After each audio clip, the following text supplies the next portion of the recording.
Salve,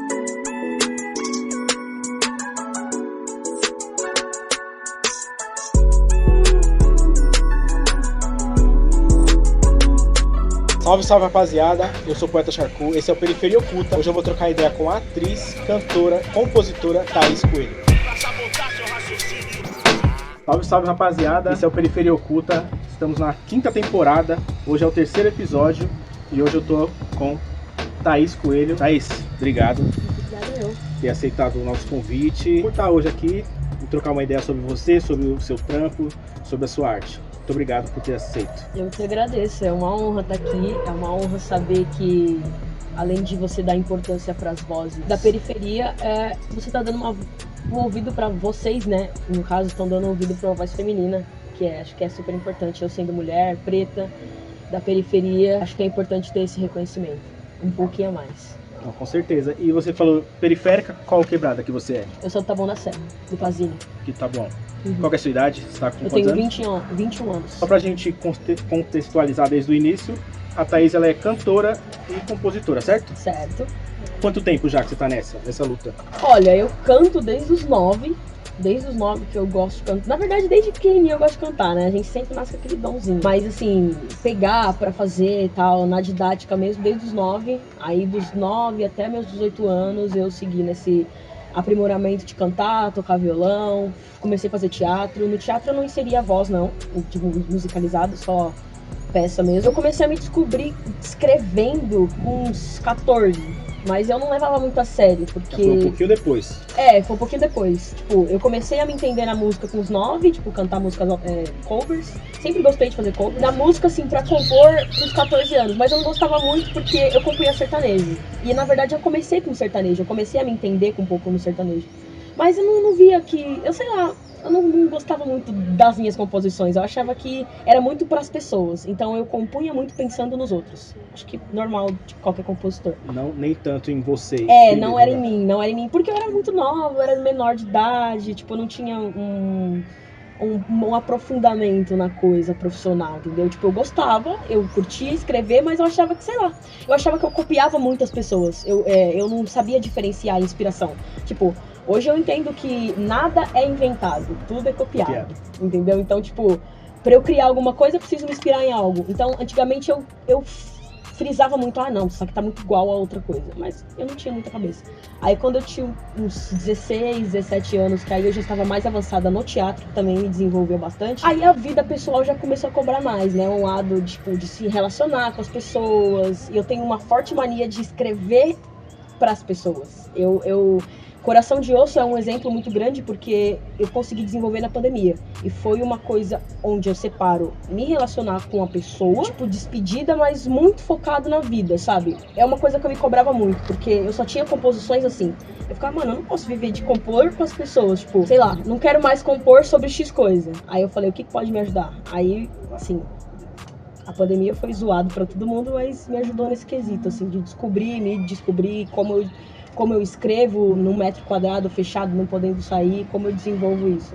Então, a partir dos 15, 16 anos, eu consegui desenvolver mesmo a composição pra mim e pro mundo, assim, sabe? Não, isso aqui tá inspirado em X, mas é a minha assinatura, sabe? Só pra eu entender um pouquinho sobre você em si, eu queria saber, você falou que começou com os 9 anos, eu queria entender antes dos 9. Qual é a primeira lembrança que você tem de música, assim? Alguém da sua casa que escutava algo, ou algum vizinho? Qual foi o seu primeiro contato com a música? E com que idade, se você tiver essa? Meu pai, ele sempre gostou de violão. Desde que eu me conheço por gente, ele tinha um violão em casa. Ele tentou fazer minha irmã gostar, mas minha irmã não curte, não é a praia dela. Ele sempre ouviu muito Roberto Carlos. Então, Roberto Carlos, Michael Jackson, são coisas que na hora você me perguntou, o que vem na sua cabeça? Esses dois artistas. Porque são caras que me inspiram até hoje. Não por conta do ritmo musical, do estilo musical, mas pela minha história e pela história de vida que eles apresentam também. Então meu pai, ele sempre ouviu muito e eu sempre fiquei na bota dele, assim, sabe? E ele me dava aqueles violãozinhos de plástico. Então eu sempre tive violão, sempre tive referência com música, assim, sabe? Sempre. E na minha família também tem Posso citar o nome dela? Pode, A claro. Gisa Silva, hoje ela é profissional, ela toca no mundo aí, mas ela sempre teve essa musicalidade pra seguir, assim, sabe? Pra deixar pistas. Como que você começou? Você disse que começou com sertanejo. E como que foi esse começo com o sertanejo? Porque quando eu perguntei de quem foi o seu primeiro contato, eu imaginava que você falaria talvez do seu pai foi o sertanejo. Foi ou não? Ou foi um gosto extremamente aleatório seu mesmo ou não teve uma influência de alguém? Tem dois pontos. Foi um gosto aleatório, mas também foi um gostinho. A minha mãe tem a família lá em Minas. Então lá em Minas é roça, mineirada e tal. Eu sempre tive violão e eu sempre gostei de tocar. E aí lá quando eu ia pra lá, eu levava o violão e não sabia muito o que tocar. E eles davam a ideia, toca tal coisa. E como lá eles são muito sertanejo, muito assim, mineiro, caipira, bem roça, eu peguei na deles, e eu fui na deles e comecei a gostar disso. E sertanejo sempre foi, a minha irmã também sempre gostou de sertanejo e sempre foi lá dentro de casa uma referência, assim. Então, o sertanejo pra mim veio tanto aleatório, quanto, tipo, eu sempre gostei. Eu quis me embarcar, porque era uma facilidade de eu tirar as músicas. Eram muitas músicas em alta, tipo, na época eu tocava muito Cristiano Araújo, que hoje não tá entre nós mais, Henrique Juliano, a Marília Mendonça não muito, porque veio depois, né? Mas sempre comecei com bem antigos, Milionário José Rico, gosto do Bruno Marrone, tipo, muito antigo mesmo. E aí eu tocava muito lá em Minas. Então quando eu ia pra Minas era a marca registrada de tocar sertanejo e ficar naquela roda de viola, de moda, sabe? Era muito isso. Então eu trazia de lá, porque eu passava minhas férias da escola, na época de escola, e aí quando eu voltava, eu ficava com aquilo na cabeça. Aí era gostoso relembrar. E aí eu comecei a levar isso, comecei a desenvolver no sertanejo. Mas era algo que você gostava ou pela sua idade era algo mais influenciável? Gostava, eram os dois. Eu era influenciada por conta de ir lá e só tocar aqueles estilos. Não só tocar, não que eu era obrigada a tocar, mas era muito voltado pra lá, assim, não fazia muito sentido sair dali da linha. E era uma coisa que eu gostava, eu ouvia bastante no dia a dia, assim. Eu gostava de estar inserida naquele meio porque eu não gostava de estar perdida. Eu gostava de ficar, antes de ir pra viajar, antes de desenvolver a viagem lá, a brincadeira com eles, eu gostava muito de estudar o que eu poderia chegar lá e tocar pra eles, entendeu? Então eu gostava muito de ficar. Era uma coisa que eu fui perdendo um gosto depois de um tempo. Quando eu comecei a compor para as pessoas, pro mundo entender essa visão, eu comecei a desprender do cover. Foi aí que me prejudicou um pouco, porque isso até hoje me falta repertório. É uma coisa que, claro, eu tenho várias ideias de outras músicas, o meu foco hoje é o MPB, mas falando do sertanejo, depois que eu deixei de fazer cover no sertanejo e comecei só a compor, eu tive uma defasagem. Então, quando eu ia, principalmente lá pra Minas, ou quando eu ia encontrar alguns amigos que curtem, que eu colava junto, que curtia sertanejo, ficava um pouco defasado, porque eu não curtia mais estar tocando as mesmas músicas, já estava em outra vibe de escrever as minhas músicas e tocar as minhas músicas. E foi nessa fase com os 14 que você começou a escrever? 14, 15 anos, já comecei a deixar o sertanejo de lado, e foi também a minha última aparição no sertanejo, que foi nos barzinhos. Então, antes da pandemia, foi o meu último contato mesmo com o sertanejo mesmo, assim, porque eu só tinha no lazer, né, durante a época de escola, ia pra Minas, fazia o meu rolê lá, voltava. Aí quando eu completei uns 15, 16 anos, eu comecei a fazer barzinho. Aí eu comecei a, tipo, meio que inserir um rolê profissional no sertanejo, comecei a me favorecer com isso. Comecei a ganhar, tal, em barzinho, não sei o quê, só que não deu certo, porque o local não me favorecia. Aí foi a hora que deu estralo na minha cabeça. Falei, meu, não é isso que eu gosto. Não é isso que eu gosto. Só não quero mais seguir essa vida. Tipo, não quero mais fazer cover. Gosto de escrever, me entendi nesse mundo. Quero botar minha boca aí no mundo com as minhas músicas. Aí foi quando eu comecei a deixar. E pra mim fazer minhas músicas, pra eu fazer minhas músicas, eu precisava me inspirar em outras coisas, que não era mais o sertanejo, que era a minha vibe. E aí você começou a... Você também foi mais pro lado MPB? Quais estilos você também carregou junto nessa fase, além do MPB? Eu gosto muito de rap. E as pessoas que eu Nacional? Nacional. As pessoas que me influenciam muito Cintia Luz, Flora Matos, Felipe Ret. São as pessoas assim que eu escuto muito assim pra fazer as minhas músicas. É que tá dia a dia mesmo, assim. E são, não agora, não músicas atuais, músicas antigas que começaram, tipo... que fazia parte da minha playlist na escola, na época. Então aquilo meio que ficou... Sabe uma memória que você guarda, que você armazena e fica? E aí quando você vai desenvolver a letra, que você fala, caramba, esse daqui tem pegada de tal coisa, sabe? Então eu vejo muito... Eu não consigo parar pra pensar, sei lá, fulano de tal, não. São essas pessoas. Cintia Luz, Flora Matos, Felipe Ret. Então assim, no meu repertório no dia a dia, e são pessoas que me inspiram pra escrever as letras que eu escrevo, sabe?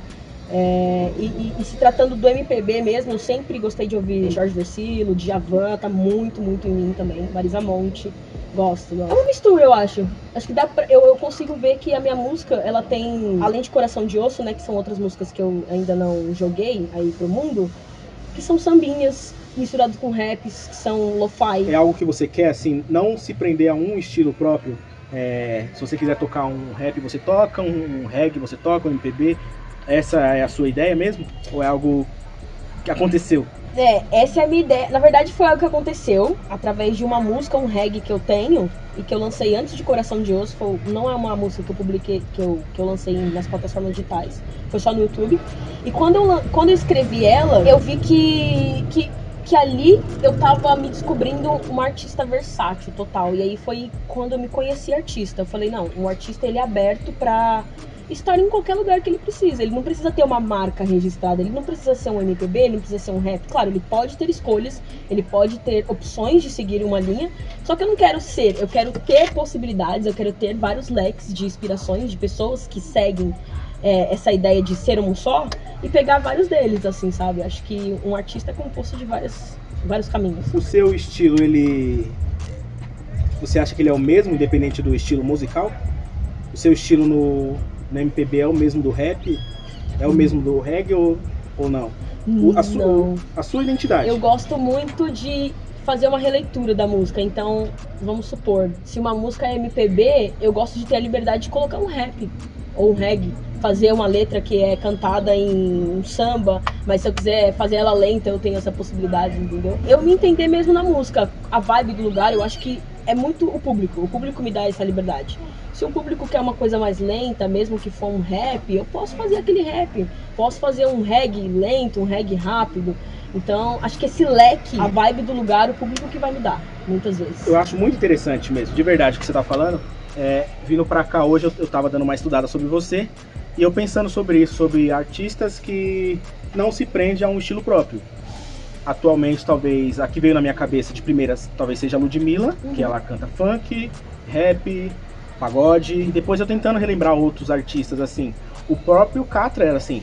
O Catra, se você falar Catra, vem funk na sua cabeça, mas ele cantou rap.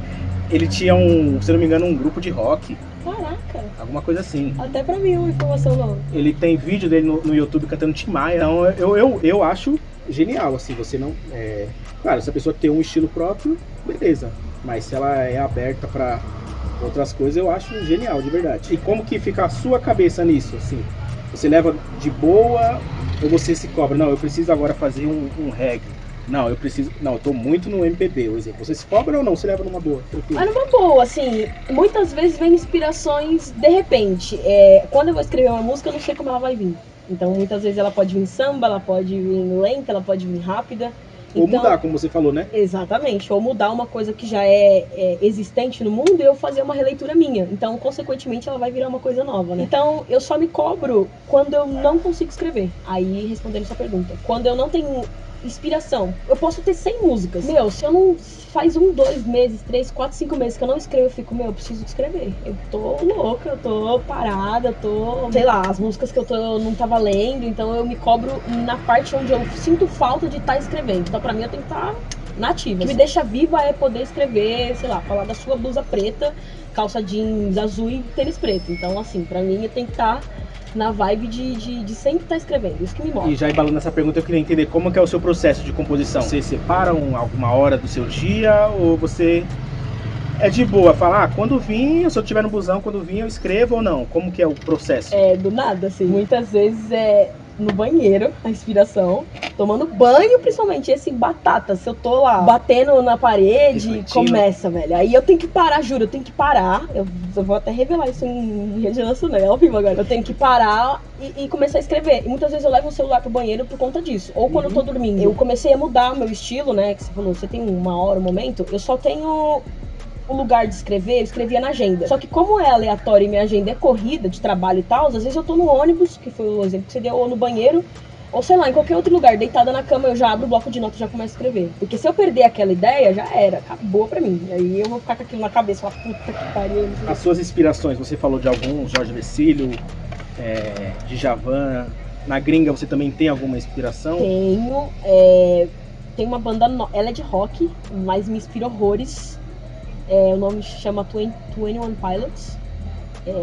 É um rock que ele é mediano, assim, não mediano na qualidade, ele é mediano, ele tem níveis, né, se é que você me entende, ele tem níveis, então ele é um nível mais reggae, tem um rock meio reggae, um rock meio pesado, um rock mais clássico, então é uma coisa que eu consigo tirar uma base ali, mais melódica, como é americano, então eu não tenho muitas composições americanas, eu tenho algumas, mas não são concluídas. Eu não falo muito fluente, mas a base ali do rock, e é novo pra mim, porque antigamente eu não curtia muito. É porque eu gosto muito de música brasileira. Então as músicas americanas que eu ouço são bastante aleatórias. A Spotify tem a nossa playlist lá, então me dá coisas aleatórias. Mas eu gosto muito de me inspirar em brasileiros. Eu também tenho uma preferência bem maior por brasileiros. Tem uma outra, o Give On. O Give On também é uma inspiração pra mim. De fora. Isso, de fora. E você leva algum que você falou do seu pai também? Aquela influência, Michael Jackson? Levo. Pô, a Black Music é algo que você carrega ou nem tanto? Sim, principalmente no estilo R&B. Eu gosto muito de aproveitar o meu timbre.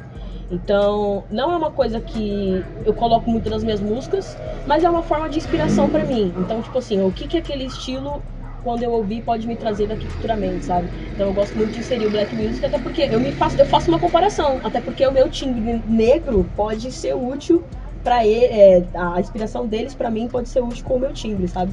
Então eu insiro bastante. É mais fácil cantar ou compor? Cantar. Porque você pode reinventar, na verdade, criar, né? Como eu falei, eu gosto de fazer a releitura. Hoje eu aprendi isso. Depois que eu comecei a escrever, eu vi que eu posso tocar músicas, covers, de maneiras como se fossem minhas também, né? Tipo, se tá no mundo, pode ser, é de todo mundo.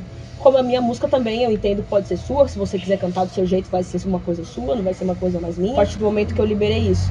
Então, quando eu comecei a escrever, eu comecei a entender que quando você vai fazer um cover, você pode fazer de diversas maneiras. E aí eu encontrei a facilidade. Quando você vai criar, você tem que dar aquele gás da criação, você precisa criar um corpo. E uma coisa mais pronta, uma coisa que já tá ali, mesmo que você vai reinventar, é mais fácil, você só se doa, né? Você só se incorpora naquilo que já tá registrado e faz o seu, assina o seu nome. Você falou isso de incorporar e você também faz teatro? Faz teatro. Que eu acho que tem tudo a ver, né? Tudo a ver. Você estuda teatro, é isso? Isso. Atualmente eu tô estudando teatro. Já estudei há 10 anos atrás. Fiz 10 anos atrás, antes da pandemia. Fiquei parada 3 anos por causa da pandemia. Nesse começo de ano eu entrei num projeto novo, que foi musical. Quando eu entrei no musical esse ano, eu consegui consegui juntar o útil ao agradável. Porque eu já tinha essa passagem da música, muita música na minha cabeça, que eu já vinha trabalhando, mas muito mental. Então, assim, eu só usava voz. Na época da pandemia, em estúdio, a gente só usa voz, né? A gente não usa corpo. Quando a gente tá no palco, principalmente no musical, né? Separado do teatro, mas no musical, quando você projeta o seu corpo, quando você entende uma posição, né, tipo, quando você usa o seu tônus pra isso, pra você projetar sua voz, é outra coisa, tipo um outro mundo que você encontra ali, né? Você dá vida ao seu personagem musicalizado. Então você usa o que você já tinha da música, mas com o teatro, você desenvolve o corpo, você desenvolve tempo, sabe? A hora de falar, a hora de cantar. Entrar nesse curso, fazer essa montagem, ter essa preparação me ajudou bastante. Mas você entrou no teatro pensando nessa parte musical? Isso. Ou no início era algo à parte? Que você depois uniu? Antes da pandemia, sim, era algo à parte. Eu não envolvia música antes da pandemia. Então eu comecei a fazer teatro com os 9 e fui até os 18. Fiz 9 anos de teatro. Parei, pandemia, foquei só na música. Só que antes eu meio que tinha uma vida dupla. Meio que fazia só o teatro, tinha lá o texto, apresentava, e depois eu tinha a música. Tinha a Thaís, que era cantora, e a Thaís, que era atriz. Esse ano eu consegui encontrar as duas Thaís no palco. Eu me vi atuando e me vi cantando, fazendo as duas Thaís, entendeu? Então, nesse ano, eu entrei com o objetivo de me desenvolver no teatro com a experiência da música. Aí eu consegui linkar, achei as duas bolas dentro de uma coisa só. E o que eu queria, voltando um pouquinho na parte da composição, eu já ouvi algumas músicas suas, mas para quem não ouviu, eu queria que você falasse um pouco sobre os temas que você carrega nas suas músicas. É algo mais específico, sei lá, fala de amor, por exemplo? Ou depende muito? É algo específico, é uma pergunta bastante curiosa. Eu tenho mania, mano, de escrever. Se eu me envolvo com alguém, eu tenho mania de escrever uma música pra aquela pessoa. Só que é bizarro, porque se eu escrevo, acaba. É bizarro, entendeu? Então, tipo assim, não que é uma coisa que consequentemente acontece, mas eu comecei a observar isso, tipo, se eu me envolvo com alguém, e aí eu, consequentemente, me apego naquele sentimento e aquilo me desbrava uma música. Isso aí é batata, não tem jeito. Só que eu me vejo um pouco frustrada com isso, porque na hora que eu escrevo, sei lá, um momento, parece que eu eternizo aquilo e o ciclo acaba. É meio que a chave da virada. Então isso que eu me peguei pensando nisso, que eu só tenho um tema do Coração de Osso pra trás. Eu tinha um foco que era só falar de amor, de alguém, de perda de alguém e tal. Coração de Osso me deu um gatilho de falar da vida, que foi quando eu me inspirei na pandemia, me inspirei olhei pra trás em tudo que eu vivi, tudo que foi vivido pelas pessoas, que quando você senta pra conversar com uma pessoa que viveu a pandemia, você vai ter coisas semelhantes a ela, você vai ter coisas piores ou melhores que ela, entendeu? Então acho que Coração de Osso, respondendo a sua pergunta, eu tenho um tema que é seguir uma linha de romance. Eu sempre tive esse tema de escrever pra alguém, escrever de mim com alguém. E Coração de Osso me deu um gatilho de escrever pra vida. Coração de Osso é um presente pra mim, foi um novo ciclo que eu dei. Um encerramento e um novo ciclo. Foi duas chaves de uma vez que eu virei, sabe? Eu falei, meu, eu não quero mais escrever pra alguém. Eu não aguento mais, sabe? Tipo, pô, tô triste, não sei o quê. Aí me veio Coração de Osso. É tipo assim, foi uma tristeza em cima da outra, porque a pandemia não foi nada legal. Mas foi uma inspiração que me fez desenvolver um outro estilo de música. Me fez olhar pra mim e falar de mim, sabe? Mas você sabe que eu ouvindo Coração de Osso, eu pensei também que tem uma pontinha de... Tem. Fala ocultamente de uma pessoa ali. Depende muito do entendimento que você tem, mas eu acho que tem também eu acho que depende muito de como você escuta a música. Você pode levar para um lado da amizade, de algum romance, ou algo mais global, assim, de pandemia, de sofrimento. Eu acho muito interessante a sua fala, porque pode linkar com a pergunta que você me fez antes, da abertura dos estilos. Então eu acho que essa minha maneira de estar ali e estar aqui em vários estilos pode abrir o ouvido, né? Exato. Pode abrir o ouvido da pessoa que está ouvindo. Então a pessoa pode, dependendo do dia que ela acordar, ela vai ouvir de uma maneira. Até eu ouvindo. Quais são seus planos para 2023, 2024? Você já tem algo em mente? Algo que você quer chegar até lá? Quais são os seus planos? Eu tenho um projeto que eu quero tirar do papel. É um projeto acústico. Eu quero trazer essa ideia. Porque assim, desde quando eu comecei a escrever e ter esse interesse de mostrar pro mundo, eu sou muito natural. Então eu tenho essa minha essência natural e quero levar essa essência para minhas músicas também. Gosto do estúdio, gosto da parametrização de toda a montagem e tal, mas eu me vejo muito no natural. Então eu gosto de pegar, sentar numa roda, cruzar as pernas de índio e sentar e brincar, assim, um tema bem luau, assim, sabe? Então, tipo, eu quero muito tirar do papel uma ideia inicial que eu já tinha bem antes de Coração. E Coração de Osso passou na frente, que acho que foi uma proposta da vida que me deu e eu tive que abraçar. Mas eu quero muito tirar essa ideia do papel de fazer uma coisa bem natural, pra trazer essa minha essência, assim, sabe? Registrar a minha marca em um projeto musical meu, sabe? Então, pra 2023 eu me vejo fazendo, tipo, um pocket show, pocketzinho, assim, sabe? Para pessoas mais chegadas, que admiram meu trabalho, que acompanham meu trabalho mais, para desenvolver para o mundo, mas a estética dele seria para as pessoas mais chegadas, assim, sabe? Você falou pra gente antes que você gostaria de estourar a bolha artística. O que seria isso? É poder desbravar o meu som, é poder fazer com que meu som chegue até você, sabe? Mesmo que você não conheça. É poder conseguir mostrar, tá aqui. Entendeu? Então eu quero, tipo, estourar minha bolha artística nessa agulha que é o mundo, né? O mundo tá aí pra te furar. Todo mundo é uma bolha. Eu sou uma bolha artística. Eu quero furar a minha bolha na agulha do mundo. Então eu quero poder mostrar minha música e ter um dado pra mostrar, assim, sabe? Tanto na hora quanto já registrado.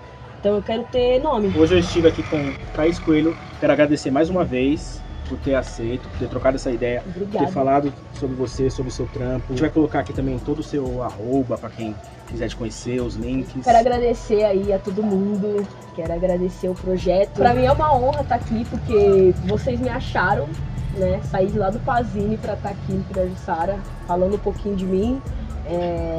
dando aí o conhecimento que vocês têm interesse. Então, como eu disse, para mim é uma honra, além de ser cantora da periferia, eu sou mulher, preta. Então, acho que essa visibilidade, essa puxada que vocês dão, totalmente surpresa. Eu me senti lisonjeada. Essa foi Thaís Coelho, cantora, compositora. Valeu, semana que vem tem mais. É minha hora, preciso ir embora, mas ela me impede. De um jeito louco, fica